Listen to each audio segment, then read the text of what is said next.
Il y aura eu le Covid, l'électricité et bientôt, comme vous allez le découvrir, l'eau. La pénurie est à la mode et je peux vous dire que vous n'êtes pas au bout de vos surprises. Taisez-vous. En Non mais cet homme est 2018, ahurissant. porte-parole du gouvernement. Ce que vous venez de faire, c'est super.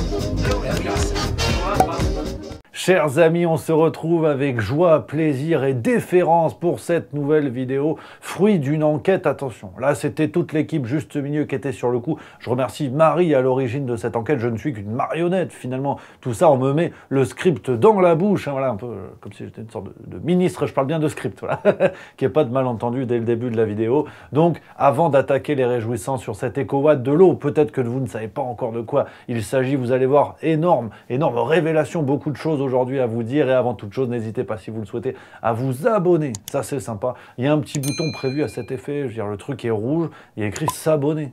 Tu peux pas te planter, tu vois. C'est comme quand il y a marqué escroquerie sur un ministre du gouvernement. Souvent, c'est vendu avec. Tu sais que tu en as pour ton argent. Donc, vous pouvez vous abonner et également mettre le pouce bleu pour cette vidéo. Pour de sombres histoires de référencement, ça, j'ai pas compris. Alors, comme je vous le disais, aujourd'hui, vous le savez, c'est le grand discours, hein. Le mot pénurie a fait son retour, hein, dans les médias en France notamment, et pas que, hein, même chez nos voisins et ailleurs dans le monde. C'est vrai que pénurie, on avait un petit peu oublié. Alors, pénurie de neurones dans le monde qui nous entoure, oui, mais d'alimentaire, d'électricité, d'eau, là on s'était dit merde, qu'est-ce qui se passe, ça y est, retour au Moyen-Âge, enfin pourquoi, tu vois. Et c'est vrai que bon, va falloir s'y faire parce que même si les alertes se sont multipliées, notamment cet hiver au sujet de l'électricité, vous savez, on vous a dit, il va y avoir des coupures, alors ça a fait émerger des scandales énormes parce qu'on a vu, ça a mis au premier plan la politique énergétique de la France sur ces 30-40 dernières années et on a soulevé le tapis, tu dis oh merde, ah t'es là grand-mère, donc non, voilà, et les gens se sont intéressés à la question et ont compris qu'ils avaient été largement dupés. Alors,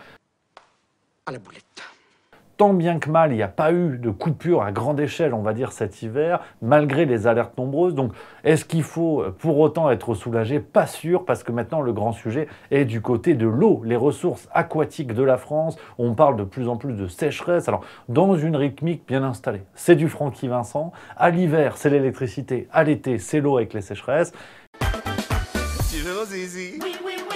Mais vous allez voir que tout ça est bien plus complexe et énervant. Et oui, on va remonter, alors vous allez voir une vidéo découpée, tout est calibré, c'est du Christopher Nolan, c'est du Camping Paradis, c'est ce qu'on peut faire de mieux dans le monde du 7e art, et on remonte un petit peu le temps, et là on est le 30 mars, rappelez-vous, 30 mars 2023, Emmanuel Macron est du côté de Savines-le-Lac, alors la faute a une popularité énorme, tu vois, le village est vidé de ses habitants quasiment, barrage filtrant pour qu'il y ait vraiment 3 pecnos qui ont voté Macron dans le secteur qui soient là pour l'applaudir, à 50 km à la ronde on filtre les gens, enfin, pour pas qu'il y ait de manifestants, enfin, si tant est qu'il y en eut un jour en France. Donc, bref, c'est pas le sujet. Emmanuel Macron est à Savines-le-Lac et il fait un grand discours sur l'eau. Voilà. Il nous dit, hein, il a annoncé notamment la mise en place d'une 50aine de mesures, un truc énorme, pour éviter la sécheresse au cours de l'été. Et il parle notamment de la mise en place d'un EcoWatt de l'eau, rappelez-vous. Et donc, nous allons mettre en place, d'ici à début mai, un instrument, comme un peu on l'a fait avec EcoWatt pour l'énergie, un EcoWatt de l'eau, qui va être mis en place par le ministère, partagé avec l'ensemble des acteurs. Alors, c'est vrai que les discours d'Emmanuel Macron, c'est comme le patinage artistique. Tu as des figures imposées. Si tu fais pas un triple axel, tu es une triple buse. Et Emmanuel Macron, il nous a ressorti les classiques, hein. Chaque geste compte, la responsabilité de chacun. Enfin, tu sens déjà que s'il y en a un qui va morfler à cause de la sécheresse, c'est toi. Ce ne sera pas eux. Donc il va y avoir des dispositifs qui vont peser sur ta gueule, mais pour la planète. Donc à partir de là, c'est la carte Joker. Et tu peux pas surenchérir. C'est comme au Uno. Tu mets pas un 8 sur un 4. How dare you! Et bon, Emmanuel Macron, il nous évoque, hein, les contours d'une idée, une sorte de EcoWatt de l'eau. Alors vous en aviez peut-être entendu parler pour l'électricité, tu sais, où tu pouvais suivre ta consommation. On te disait, bon, bah là, t'es un connard, là, c'est super, t'as le tampon Greta Thunberg. Que si, ensemble, collectivement, on fait les bons gestes de sobriété, alors 3 jours plus tard, on n'aura pas de coupure d'électricité. Et donc, Et là, ils veulent plus ou moins faire pareil que sur l'eau. Donc, pour résumer tout ça, on va tout vous expliquer dans cette vidéo. On va déjà revenir sur ce qu'est EcoWatt pour vous rafraîchir la mémoire. On va parler d'un trouble personnage que l'on retrouve un petit peu de partout dans la galaxie macronienne. Et puis, on va finir sur le gros problème que posent ces histoires de sécheresse et d'eau avec une affaire qui a été révélée il y a peu de temps, qui est passée en toute discrétion, mais je peux vous dire qu'elle gratte la gorge. Enfin bref, on est parti pour une vidéo fleuve, t'as capté, qui risque de vous rendre grognon, mais j'espère qu'il va vous plaire. N'ayez pas peur. Peur. Alors, première partie de cette histoire d'EcoWatt. Pour vous résumer la situation, rappelez-vous, on est en octobre 2022, tout le monde se mobilise, un média et membres du gouvernement, pour parler de potentielles coupures d'électricité, où on dit, bon, ouais, parce que, voilà, on a mis des éoliennes et tout ça, mais apparemment, bref, il risque d'y avoir des coupures, voilà. C'est pas que ça n'a pas marché, c'est que le vent... Hélène Ségara, enfin, des facteurs exogènes qui ont posé problème. Et on a RTE, donc le réseau de transport d'électricité en France, hein, qui annonce la création de l'application EcoWatt à ce moment-là. Et le but de cette application, je vous le lis, est de suivre l'état du réseau électrique français et d'anticiper les jours plus tendus pour l'approvisionnement. Alors, on a une vidéo de présentation qui est tout à fait sympa. Il y a des couleurs, il y a de l'infographie, il y a des pipes, tu vois, des trucs sympas. C'est un peu alarmiste, un poil. Car cet hiver risque d'être plus compliqué que les précédents en raison d'une situation inédite due à la crise énergétique actuelle et à une production d'électricité plus faible que les autres années. Mais pas de panique, pour éviter la panne sèche, EcoWatt permet d'anticiper les situations à risque et d'agir. Donc voilà, vous avez le contexte, vous vous rappelez sûrement de cette application. Maintenant, des applications qui fleurissent. Au moment du Covid, il y en avait eu deux. Hein. Il y avait eu le truc de tracking, puis il y avait eu Vite ma dose. Non, qui n'était pas une application dédiée à l'histoire d'Amy Winehouse et sa consommation assez poussée en substances chimiques en tout genre. Non, Vite ma dose, c'était pour le vaccin. Voilà. Pour être vacciné, 1 dose, 3 doses, 4 doses, à 10, tu gagnes le panier garni. Enfin, vous vous en rappelez de tout ça. Et octobre 2022, toujours, on a eu un petit souci parce qu'on a eu le retour d'un certain Guillaume Rosier qui lui aussi avait créé sa propre application dans le même temps, une application qui s'appelle Track My Watt. Comme ça, le nom est à chier, mais c'est pas le sujet. Et on va parler de ce monsieur, de ce Guillaume Rosier, qui me plaît de plus en plus. Continuez Jackson, vous m'intéressez. Alors, qu'est-ce que c'est que cette histoire de Rosier? Vous en aviez peut-être entendu parler, là encore, au moment du Covid, parce que c'est lui, justement, qui en 2020 avait créé l'application Covid Tracker. Donc, le mec est un petit génie. Tu lui donnes un clavier et une souris, il te fait une tub 3D sur Paint en 1h30. Donc ça, personnellement, ça me bluffe, mais lui, son truc, c'est les chiffres. Donc il va sur le site du gouvernement avec tous les chiffres officiels. Je rappelle qu'on peut débattre de tout, sauf des chiffres. Donc là, le gars, il était basé sur la vérité, et il t'a fait une application avec plein de courbes, des rouges, des bleus, des jaunes, des vertes, et tout le monde nous a parlé de lui. On nous disait, hein, Covid Tracker, c'est l'assurance d'une analyse des données indépendante de tout conflit d'intérêts politiques, produite par un citoyen lambda. Citoyen lambda, rappelez-vous. Ouais, rappelez-vous de cette expression, parce que... voilà. Ça a été la consécration, parce que c'est vrai, bah, remettez-vous au moment du Covid, hein, c'est l'hystérie, ça part dans tous les sens. Sibeth Ndiaye est en train de faire une formation Mathsup pour apprendre à mettre un masque. Enfin, on est vraiment dans une époque complètement dingue. Et j'ai déjà envie d'effacer cette séquence. Mais Guillaume Rosier, c'est l'équivalent, si vous voulez, de Napoléon Bonaparte à ce moment-là. Le mec, il a fait 4 diagrammes, 3 tableaux en courbe. Bon, c'est Christophe Colomb. Et donc, c'est la consécration. Tout le monde l'applaudit. Le site est félicité par le gouvernement. Emmanuel Macron et Olivier Véran, vraiment, ah bravo, Guillaume, t'es le super. Enfin, ils sont, voilà, c'est l'équivalent de Justin Timberlake pour les membres du gouvernement qui seraient des pucelles et cervelets à 2 doigts de rentrer dans son concert à Paris-Bercy Arena. Donc, c'est la folie pour Guillaume Rosier. Tout s'accélère autour de lui. Et très vite, alors, c'est un citoyen lambda, rappelons-le, il va se retrouver sur le site du gouvernement. Ferme ta gueule. Ouais, Covid Tracker marche tellement bien et la fonction publique en France est tellement défoncée qu'on a besoin de citoyens lambda avec des initiatives comme ça pour très vite monter les échelons et de plus en plus vite parce que la campagne de vaccination va arriver et va voir le jour cette fameuse application Vite ma dose créée par Guillaume Rosier, toujours. On a les rendez-vous trouvés qui s'affichent. Donc ici, 2 rendez-vous ont été trouvés, le 6 avril et le 13 avril avec Doctolib, et donc on peut les réserver directement. C'est le site pour trouver un rendez-vous pour vous faire vacciner à ce moment-là, au plus proche de chez vous. Et c'est vrai que bon, t'as facilité les choses, parce qu'il faut quand même se rappeler qu'au moment du Covid, petite parenthèse, mais j'aime bien le rappeler, au départ c'était sérieux la vaccination. Fallait des super congélateurs, tu t'en rappelles. C'était à moins 80 degrés. Pourquoi parle-t-on d'un super congélateur? Eh bien tout simplement parce que le vaccin, le tout premier vaccin qui sera disponible d'ici la fin de cette année, eh bien, nécessite d'être conservé à moins 80 degrés. Donc là, même Véronique Courgeot a dit ouais, c'est abusé, tu vois. Et bon, aujourd'hui, tu fous ça dans une glacière avec du rosé et du saucisson, ça tient quand même. Donc c'est vrai que trouver un lieu le plus proche de chez toi pour te faire vacciner, le truc est tellement allé vite en besogne que ton boulanger ou ton garagiste, il pouvait te vacciner à un moment donné. Ils avaient mobilisé n'importe qui. Donc ouais, une campaillette pas trop cuite, puis 3 doses, du coup, s'il te plaît. J'ai une chocolatienne avec? Eh ben, champagne. Bref, il nous avait fait ça, et puis Guillaume Rosier, voilà, son ascension n'a fait que continuer. On est le 5 avril 2021, il est sur le plateau de C'est à vous. Donc là, t'as Patrick Cohen. Donc là encore, là, c'est de l'officiel. Et il y a Anne-Elisabeth Lemoine qui va faire l'éloge de Guillaume Rosier, et elle va sous-entendre, elle dit, bientôt une Légion d'honneur. Tu crois pas si bien dire, Babette? C'est dingue, c'est que c'est pas un site officiel, mais vous travaillez avec les données du ministère de la Santé. Par ailleurs, mais pour autant, vous avez été félicité par des élus. Enfin, ils sont très contents de vous avoir. Vous allez avoir la Légion d'honneur à la fin de cette crise, Guillaume Rosier. Ah bah c'est pas à moi qu'il faut le demander. Je crois que les critères correspondent pas tout à fait et c'est pas du tout l'objectif.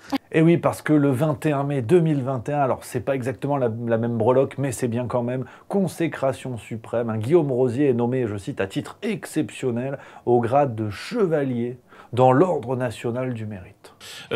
Quand vous étiez à l'Élysée, que le président de la République vous a remis cet Ordre national du mérite, qu'est-ce que vous avez ressenti? C'était un immense honneur d'abord de recevoir cette distinction, un immense honneur aussi que ce soit le président de la République qui décide de me la remettre, donc c'est un grand plaisir, un grand honneur. Donc là, attention, là tu passes de citoyen lambda à... t'es plus ou moins stagiaire au Vatican. Donc là c'est très sérieux. Et Guillaume Rosier, c'est sûr qu'il ne va pas s'arrêter en si bon chemin. Il a officiellement le soutien du pouvoir public, voire du pouvoir suprême en vérité. Et le mec est chaud, il revient avec Track My Watt. Donc tu vois, on revient sur ce que je te disais tout à l'heure dans le script. Enfin, non, c'est un truc de dingue, c'est bluffant. Normalement, tu payes 20 balles en 3D pour voir ça au cinéma. Donc, estime-toi heureux de ce que tu es en train de voir aujourd'hui. On est le 7 octobre 2022 et Guillaume Rosier officialise le lancement de Track My Watt. Donc, il vient officiellement chasser sur les terres de RTE, comme je vous l'expliquais. Il crée une autre application qui a plus ou moins la même fonction. Et Guillaume Rosier nous dit, Track My Watt observe en temps réel, avec une mise à jour toutes les 15 minutes, la consommation de la production d'énergie en France. Sur le site Track My Watt va permettre en fait aux Français qui se connectent de se dire finalement là on consomme trop, il faut que je fasse plus d'efforts. C'est la même chose. Sauf que lui il est soutenu par Emmanuel Macron. Donc là, à breloque et 10 de d'air. Et le coup de génie de Guillaume Rosier, c'est que pour faire son application concurrente, il va utiliser les informations de RTE, le fondateur d'EcoWatt. C'est pareil. C'est tout pareil, mais il n'a pas le tampon Macron Forever. Donc là, RTE, très vite, on les a appelés à aller se faire cuire le cul. Alors, à basse température, parce que du coup, manque d'électricité faisant. Mais voilà, c'est un peu la tuile. Et 14 décembre 2022, quand je vous dis l'ascension, c'est l'annapurna pour Guillaume Rosier. Politico et Le Monde révèlent que Guillaume Rosier, alors hasard de l'histoire, pourrait rejoindre l'Élysée dans l'équipe communication et stratégie. C'est fou. Une information finalement confirmée le 2 mars 2023 par Guillaume Rosier lui-même sur Twitter, où il officialise son entrée au gouvernement. D'accord, oui. Forcément. Et c'est là que ça interroge, on va revenir sur le gros sujet, cette EcoWatt de l'eau qui n'a pas encore de nom, mais avec Guillaume Rosier à l'Élysée. Donc si tu veux, quel spécialiste des applications? Lui, c'est son truc. Joël Robuchon, c'était la purée. Guillaume Rosier, c'est l'application. Donc là, maintenant qu'il est à l'Élysée, attention, parce que là, ils ont le spécialiste de l'application, le Mbappé du smartphone, et ils peuvent te faire une application sur tout n'importe quoi. C'est d'ailleurs ce qu'ils ont fait, parce que jusqu'à présent, tu as du numéro vert, mais avec Guillaume Rosier, ça va être la même merde, mais ça fera bip quand tu vas bip, bip, bip. Quand tu vas appuyer, il y aura des images, donc les gens seront contents. Et là, il faut faire attention, parce qu'avec ces questions d'eau et de sécheresse, je sens que le Rosier va continuer à pousser. Alors, qu'est-ce que c'est que cette histoire d'EcoWatt de l'eau? On se remet dans le contexte, vraiment dans le gros sujet de notre vidéo, et ça c'est Numérama, dans un article en date du 31 mars qui nous en parle. Je vous lis ce qui est dit. Ce nouveau dispositif permettra de connaître l'état des ressources en eau de son territoire, mais ça ne s'arrête pas là, puisque cet outil va aussi informer sur les restrictions qui s'appliquent en fonction de sa géolocalisation et de sa catégorie d'usagers, et les éco-gestes recommandés au regard de la situation hydrologique locale. Bon, c'est tout pareil en fait. On peut te couper quand qu'on veut, mais l'application fait bip bip pour te dire, t'as vu, c'est la technologie. Voilà. Donc, Pour l'instant, ça n'est qu'un discours, tout comme ça l'était avec l'électricité, peut-être presque avec l'alimentaire, où on a quand même beaucoup parlé de tension sur les circuits d'approvisionnement en alimentation. Donc tout cela, pour l'instant, n'est qu'un narratif qui s'installe avec des outils qui se perfectionnent et qui rentrent dans le quotidien des Français. Mais c'est vrai que ça nous faut quand même une tannée. Ça nous met un coup de pelle parce que tu sens que c'est ton conjoint ou ta conjointe qui te dit bon, le nouveau stagiaire à la compta. Va à la musculation quand même. Et toi au début, tu dis bon, c'est pas grave, je reprends des chips et puis on s'en fout, le stagiaire, il va aller se faire foutre. Et bon, en fait, 3 mois après, tu signes les papiers du divorce. Donc tu vois, le gouvernement, c'est un peu ce qu'ils sont en train de nous faire. Tu sais, t'as toutes les applications, t'as tout ça. Mais non, vous inquiétez pas, on regarde pour l'instant. Et quand ça va tomber, ça va être la tuilasse, parce que c'est vrai que l'angoisse est bien présente. L'hiver 2022 a été extrêmement sec, ça, on en parle beaucoup, les médias bien sûr en parlent, très dur car peu de pluie, et on a des nappes phréatiques qui sont plutôt vides en ce moment. Tu vois.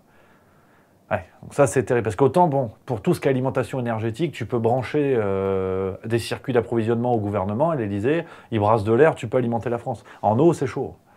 Oui, et puis t'amuses pas à aller brancher un circuit d'eau chez Jean-Louis Borloo. Tu vas pas avoir une goutte. Le jour où on alimentera la France en vin blanc, on pourra appeler Jean-Louis, mais là, tout de suite, c'est pas possible. Donc, les risques de sécheresse sont déjà présents dès l'hiver, ce qui est quand même assez rare. Et on est, comme je vous le disais, dans un discours proche de celui de l'électricité. Sauf que là, on attaque dès maintenant, on est en avril. L'été risque d'être tendu. Il fait chaud. Et c'est vrai qu'Emmanuel Macron nous a fait du Emmanuel Macron. Sur la mise en place de cette application, on revient à Savine-le-Lac et on a Numérama toujours qui nous dit, si de son côté Emmanuel Macron a annoncé que cette bêta donc de l'application EcoWatt de l'eau sera disponible à la mi-mai, le document partagé par le ministère de la Transition écologique est plus large et annonce une sortie d'ici l'été 2023. Alors, comme d'hab, Macron a fait du Macron, c'est-à-dire il a une idée qui lui passe par la tête. On va construire les Galeries Lafayette sur la Lune. Oui. Puis tu as tous les conseillers en construction et on a Manu Premier qui a encore pété les plombs. On peut faire des Galeries Lafayette sur la Lune ou pas?